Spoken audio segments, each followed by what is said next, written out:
안녕하세요. 경자입니다. 오늘은 드디어 카카오페이에 대해서 말씀을 드릴 텐데요. 원래 오늘 말씀드리려는 자료는 7월에 준비를 했습니다만 청약이 계속 연기되는 바람에 말씀을 못 드리고 있다가 이제서야 말씀을 드리게 되었습니다. 현재 버전으로 내용을 조금 수정했으니까요. 오늘도 잘 부탁드리겠습니다. 카카오페이는 원래 8월 초에 청약할 계획이었는데요. 그런데 공모가 산정 방식에 대해서 한국거래소로부터 지적을 받았나 봅니다. 그래서 원래는 21년 1분기 실적만으로 공모가를 산정하려고 했는데 상반기 실적을 반영하고 공모가를 재산정하였습니다. 그래서 청약 시기도 9월로 넘어갔고 공모가도 약간은 하향 조정되었는데요. 이때 희망상단 기준 6,000원 낮추었습니다. 그런데 이번에는 각종 금융투자 상품 비교 서비스가 정부에서 중개에 해당된다라는 해석이 나오게 되는데요. 플랫폼은 광고라고 주장을 했지만 정부는 소개라고 정의를 한 것입니다. 이때부터 모 회사의 카카오 주가는 큰 폭으로 하락하게 되었는데요. 카카오페이가 이 서비스에 직접 연관이 되어 있었으므로 이 부분을 반영하고자 청약을 10월로 연기를 합니다. 그래서 카카오페이는 10월 25일에 청약을 하게 되는데요. 이번이 세 번째입니다. 이제는 청약할 것이라고 생각하고 있는데요. 같은 기간으로 세 종목 청약이 중복되어 있습니다. 카카오페이는 1,700만 주를 모집하는데요. 전량 신주 모집이고요. 희망상단 공모가 기준 모집 금액은 약 1.5조 원이 됩니다.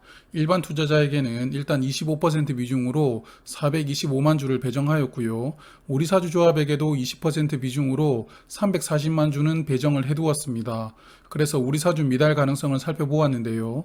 카카오페이의 작년 말 기준 직원 수는 617명입니다. 금년도는 조금 더 늘었으리라고 생각은 되는데요. 여하튼 배정 수량을 직원 수로 나누어 보면 1인당 약 5,500주입니다. 증거금이 5억 원이 필요한데요. 그래서 우리 사주 물량은 미달이 나오는 것이 아마 당연하지 않을까 생각하고 있습니다. 주관사는 4개 증권사인데요. 삼성증권이 메인이고 대신증권, 한국투자증권, 신한금융투자가 서브입니다. 다들 아시겠지만 카카오페이는 100% 균등 배정이거든요. 그래서 비례자금을 많이 넣으실 필요가 없고요. 청약 최소 수량은 20주입니다. 그래서 수요 예측 결과가 어느 정도만 나온다면 20주만 청약하시면 충분하지 않을까 생각됩니다. 그리고 신한금융투자가 청약 수수료가 없는데요. 배정 수량이 적기 때문에 4개 증권사의 균등, 눈치 싸움이 조금은 있을 것 같습니다. 자, 그럼 이제 카카오페이에 대해서 이야기를 드릴 텐데요. 다들 아시는 기업이므로 간단하게 말씀드리겠습니다.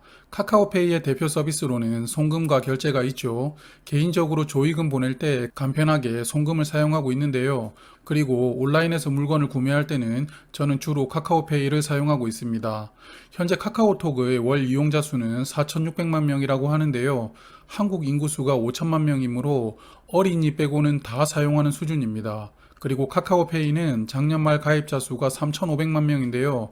카카오톡을 사용하는 유저가 자연스럽게 카카오페이로 유입이 되었다고 봅니다.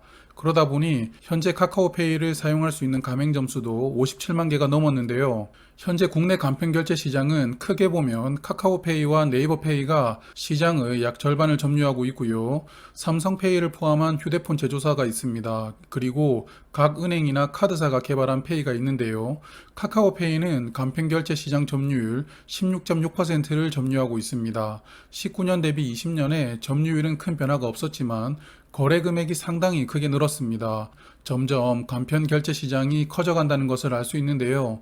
그래서 이렇게 모집한 이용자들을 대상으로 다양한 멤버십을 바코드 하나로 적립하게 해준다든지 청구서도 카카오페이에서 다 확인할 수 있도록 하는 서비스로 유저들을 락인시키고 있습니다. 그래서 이렇게 락인된 유저들을 대상으로 본격적으로 수익 창출이 가능한 서비스들의 정보가 제공이 됩니다. 대표적인 부분이 투자나 보험인데요.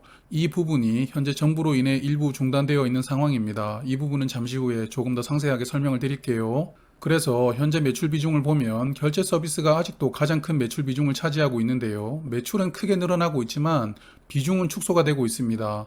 바로 본격적인 수익 창출 모델인 금융 서비스의 매출이 늘어나고 있는 이유이기 때문인데요. 20년에는 금융 서비스 비중이 22%까지 늘어나게 되었습니다. 상당히 빠른 속도로 매출 비중이 늘어나고 있는데요. 이런 부분이 카카오페이가 고성장할 수 있다라는 기대감을 형성하게 만들어준다고 생각합니다. 락인 효과에 대해서는 쿠팡이 먼저 이야기를 하였죠. 화면은 쿠팡이 상장할 때 증권신고서에서 캡처를 해왔는데요. 쿠팡을 한번 사용한 사람은 매년 더 많이 사용한다는 것을 보여주고 있는 코호트 분석입니다. 2016년에 쿠팡을 처음 사용한 사람은 21년도에는 16년 대비 약 3.6배를 많이 사용하고 있는 수준인데요. 카카오페이도 마찬가지입니다. 카카오페이를 통해 사용하는 금액이 2016년에는 6.6만 원이었는데요. 20년에는 15배가 늘어난 101만 원을 사용한다고 이야기를 하고 있습니다. 그러므로 플랫폼 기업들은 유저들을 모으고 락인 시키는데 승부를 걸게 되는 것인데요. 락인된 유저들이 매출 볼륨을 본격적으로 키워주는 존재이기 때문입니다. 그리고 카카오페이는 공모자금 중 4,500억 원을 활용해서 결제 서비스를 강화하는데요. 일단 오프라인 가맹점을 지속 확대하고요. 후불 결제 서비스를 도입하려고 합니다. 시작은 후불 교통카드로부터 시작이 되는데요. 그리고 지금 물건 사고 결제는 천천히 하는 후불 결제 서비스를 도입하면서 카카오 쇼핑과도 본격적으로 연결하고 시너지를 창출할 계획입니다. 그리고 카카오뱅크보다 카카오페이의 성장성을 더 크게 생각하는 분들이 말씀하시는 주요 이유는 자회사 때문인데요. 카카오뱅크는 은행업만 한다면 카카오페이는 조금 전에 말씀드린 서비스들의 플랫폼 외에도 증권과 보험업이 가능한 자회사를 보유하고 있습니다. 카카오페이 증권은 현재 서비스를 하고 있는데요.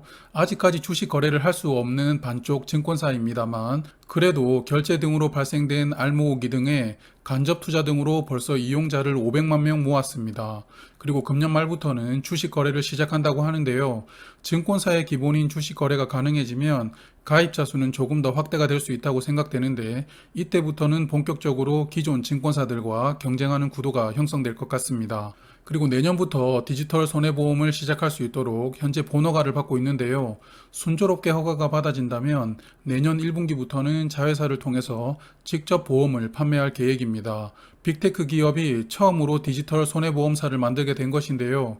이 자회사를 통해서 중개에 해당되어 중단이 되어 있는 서비스들을 재개할 수 있을 것 같습니다. 특정 금융상품의 정보를 제공하고 비교해주고 맞춤형 정보를 제공하는 것을 사업인가를 받은 자회사가 직접 하게 되는 구조로 극복하는 것인데요. 그러므로 개인적으로는 손해보험 자회사가 사업인가를 받는다면 이 부분이 향후 카카오페이에게는 큰 영향을 주지 않을 것이라고 저는 생각하고 있습니다. 카카오페이의 재무 상태를 보면 유동 비율은 120%, 부채 비율은 545%인데요. 부채 비율이 상당히 높은 이유는 카카오페이로 충전해 둔 금액, 그리고 증권 등의 예수금이 부채로 인식되면서 비율이 높다라고 설명을 하고 있습니다. 그리고 손익을 보시면 금년도 처음으로 흑자를 기록했는데요. 매출을 매년 크게 확대하면서 결국은 이익도 흑자로 전환이 되었습니다. 특히 매출이 늘어나는 속도는 경이로운데요. 19년 대비 20년은 약 100% 매출이 늘어났고요. 금년도도 연환산 기준으로 52% 매출이 늘어나는데 연환산보다 매출 증가폭이 더 가파를 것 같습니다. 그래서 20년보다 21년은 약 60% 이상 매출이 늘어나지 않을까 예상됩니다. 그럼 오늘 내용의 하이라이트인 공모가에 대해서 말씀을 드리겠습니다. 카카오페이는 좀 생소한 방식으로 공모가를 비교를 했습니다. 성장률 조정 EV 세일이라는 방식인데요. 그리고 해외 세계 기업을 선정하면서 평균 45배를 산출했습니다. 결론은 순이익이 굉장히 적기 때문에 이런 방식을 선택했다고 생각되는데요. 기업 가치인 EV에 매출액을 나누어 주면서 현재의 기업 가치를 책정하는 방식입니다. 거기에 한 가지를 더 더해서 2018년부터 금년 상반기까지의 성장률까지 고려를 해준 것인데요.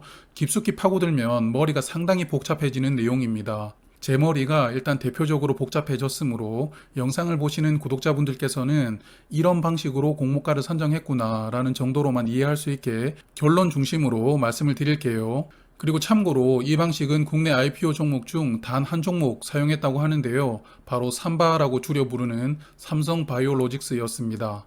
그리고 이런 방식과 유사한 지표는 PSR인데요. 최근 K카가 이 방식으로 공모가를 선정했죠. 자, 다시 카카오페이로 돌아가 보면 카카오페이의 18년부터 현재까지 매출액 성장률은 약 99%입니다. 유사기업 평균 성장률 조정 개수인 45배의 이 99% 성장률을 곱해주면 카카오페이에 적용되는 성장률 조정 EV 세일즈 배수는 44.4배가 됩니다. 거기에 카카오페이에 최근 4분기 매출인 3,868억 원을 반영하여 적정 시가총액으로 약 18조 원을 산출하게 된 것인데요. 이 시가총액을 주식수로 환산하면 주당 13만 원이 나옵니다. 여기에 희망상당 공모가 기준 할인율 31%를 적용하여 공모가로 9만 원을 책정하는데요. 공모가 9만 원 기준 시가총액은 11.7조 원이 됩니다. 자, 그럼 조금 다른 각도로 비교를 해볼까요? EV 세일즈 배수에 매출액의 성장률을 반영하지 않는다면 유사 기업의 평균 배수는 20.1이 됩니다. 약 절반으로 줄어들죠. 이를 공모가 산정에 적용하면 적정 시가총액이 8조 4천억 원이 나오는데요. 주식수로 나누어 주면 주가는 64,600원이 됩니다. 그러므로 성장률을 반영한 이유는 공모가를 높이기 위함이다라는 것을 알 수 있습니다. 참고로 하면은 국내 주요 인터넷 기업들인데요. 네이버가 9.7, 카카오가 8.9, 그리고 최근에 상장했던 크래프톤이 12.5입니다. 그러므로 카카오페이에 비교된 수치가 얼마나 높은 수치인지 알 수 있는 자료라고 생각이 됩니다. 그럼 카카오뱅크와 비교를 해볼게요. 사실 상장되어 있는 국내 기업 중에서 카카오페이와 비교를 해볼 만한 종목은 카카오뱅크밖에 없다고 생각을 하는데요. 기존 종목으로는 카카오뱅크나 카카오페이에 적정 수준을 뽑아낼 수가 없습니다. 그래서 카카오뱅크와 페이를 여러 가지 지표로 비교를 해볼 텐데요. 카카오뱅크는 지난 금요일 기준 주가가 6만 100원이었습니다. 공모가 대비 54% 상승한 주가인데요. 먼저 PBR 볼까요? 시가총액이 자기 자본의 몇 배인가를 보는 지표인데요. 금융 종목들이 주로 보는 지표입니다. 카카오뱅크는 금년 상반기 자본에다가 공모자금 2조 5천억 원을 포함하면 자본은 약 5조 4천억 원으로 추정되는데요. 이를 반영한 PBR은 5.3배입니다. 국내 주요 시중은행들이 대부분 PBR이 0.5배 이하이므로 카카오뱅크는 다른 은행들보다 10배가 넘는 수준의 종목인데요. 그리고 카카오페이는 희망상당 공모가를 적용한 시가총액 11조 7천억 원에 공모자금으로 유입되는 1조 200억 원을 포함한 자본으로 나누어 보면 PBR은 9.3배가 됩니다. 카카오페이의 공모가 9만 원은 PBR로서는 현재의 카카오뱅크보다 2배가 높은 수준이라는 것을 알 수 있는데요. 그럼 두 번째는 PSR로 비교를 해보겠습니다. 카카오뱅크의 상반기 매출을 연환산하면 9,570억 원이 되고요. 그럼 PSR은 29.8이 됩니다. 그리고 카카오페이를 같은 기준으로 적용해보면 27.1이 나오는데요. 카카오페이가 약간 낮긴 하지만 공모가보다 주가가 조금만 더 높아져도 카카오뱅크보다 PSR이 더 높아진다는 것을 알 수 있습니다. 마지막으로 PER도 비교를 해볼 텐데요. 카카오뱅크의 상반기 순이익을 연환산하면 2,319억 원이 되고요. PER은 123이 나옵니다. 그리고 카카오페이는 비교할 수 있는 PER이 아니죠. 그러므로 PER로서는 두 종목 비교가 힘들다는 것을 알 수 있습니다. 그래서 이 세 가지 지표로 카카오뱅크와 비교를 해보았는데요. 카카오페이의 공모가가 9만 원으로 확정된다면 주가 상승의 메리트가 크지 않을 것이라는 생각이 드는데요. 그래도 카카오뱅크처럼 뚜껑은 열어봐야 안다고 생각합니다. 마지막으로 유통 물량 간단히 보겠습니다. 카카오페이의 주주는 크게 세 부류입니다. 최대 주주는 카카오, 2대 주주는 알리페이, 그리고 공모주주인데요. 상장일 유통 물량 비중은 38.9%입니다. 이 중에서 2대 주주인 알리페이의 주식수가 3,712만 주인데요. 비중으로는 28.5%입니다. 알리페이가 상장일부터 적극적으로 매도 포지션을 잡을지가 관건이라고 생각이 되고요. 알리페이가 보유한 평균 취득 단가가 얼마인지 정확하게 파악은 되지 않습니다만 금년 4월에 3자 배정으로 222만 주를 유상증자 참여하였는데요. 발행가액이 9,100원이었습니다. 그러므로 평단가는 9,000원 이하라고 생각이 되는데요. 공모가가 9만 원으로 결정이 된다면 공모가 근처에서 매도를 해도 약 10배의 수익을 확보하는 것입니다. 그리고 스톡옵션이 있습니다. 이 중에서 상장 후 1년 안에 약 360만 주가 행사가 가능하다는데 이게 상장일부터 행사가 가능한지를 모르겠습니다. 구체적인 행사 기간이 기재가 되어 있지 않는데요. 그래서 상장일에 약 360만 주는 추가가 될 수 있다라고 생각을 해두어야 될 것 같습니다. 카카오페이에 대해서 준비한 내용은 여기까지인데요. 준비했던 기간이 길었다 보니 내용이 이것저것 추가되면서 평소 영상보다 분량이 조금 길어졌습니다. 끝까지 시청해주신 분들께 진심으로 감사드리고요. 카카오페이를 제가 분석해보면서 공모가가 9만 원으로 확정이 된다면 조금은 부담스럽지 않을까 생각은 들었습니다만 결국 이 종목은 수요 예측 결과를 보기 전에는 예상이 어렵다라고 결론을 내리고 싶습니다. 그러므로 수요 예측 결과를 보고 적극적으로 청약에 참여할지를 판단해야 될 것 같습니다. 그럼 저는 다음 영상에서 또 인사드릴게요. 고맙습니다. 안녕히 계세요. 아침 저녁으로 쌀쌀하네요. 따뜻하게 입고 다니세요.